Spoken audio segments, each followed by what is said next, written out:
world's oldest man, John Tinniswood, just passed away at the age of 112 in England in his care home surrounded by love and music. He was just awarded the oldest living man this year, April. He didn't follow any special diet. He even ate his favorite battered fish and chips every Friday. He also had this quote where he said, "You either live long or you live short and you can't do much about it." Basically summing up that there is no secret to his longevity or any special diet that he followed. Rest in peace, John. Moving on from that solemn news, how are we going to save this brain rot generation? Well, the Australia government has a bill that they plan to vote on. This bill essentially bans all forms of social media for children under the age of 16. And Google and Meta have reached out and told the government if they would consider delaying this bill. So, at what age are children smart enough, trusted enough to be able to protect themselves online and have their own social media presence? Is 16 the age where they are mature enough to start protecting themselves? Or should we even need to go higher? Maybe the age of 18?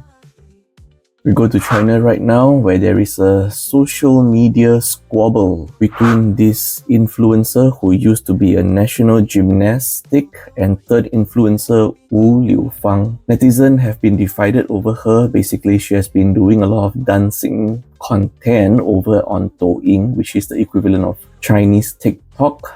Even the younger generations of the national gymnastic team some members have voiced out and criticized her, which resulted in a taunting match online between them back and forth.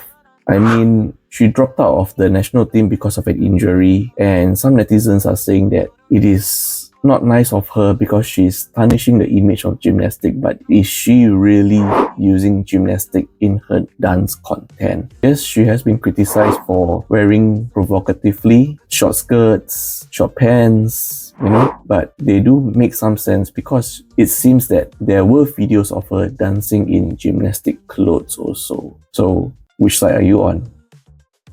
Okay, the ACRES are back in the news. The Animal Concerns Research and Education Society. Basically, recently there was this video which shows two persons capturing a python. So they are most likely from the pest control, has noted it as a form of animal cruelty because as these two persons were trying to capture this python in this video, you can see that while the python was engaged in the device, they decided to use spray cans and lighter, basically shooting flames, or for a sense of a better word, similar to a flamethrower at the snake, even though the snake was not being aggressive or struggling.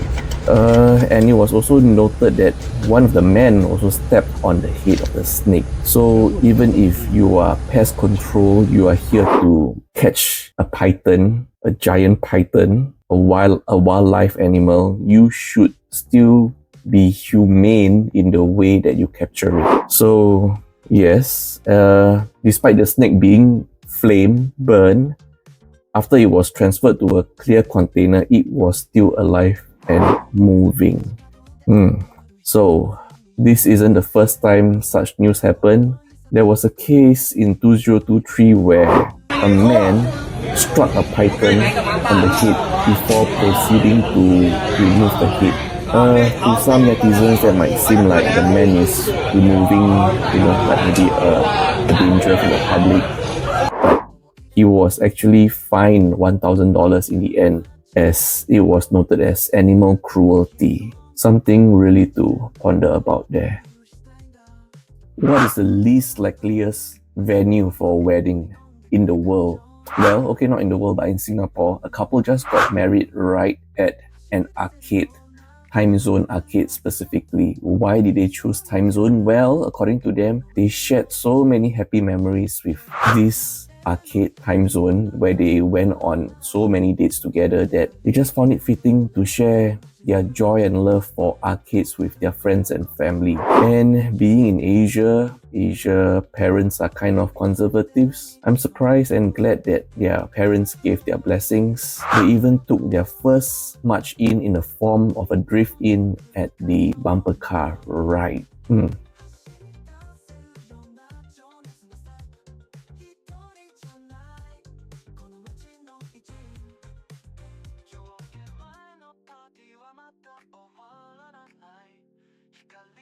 불안했던 마치 너 화제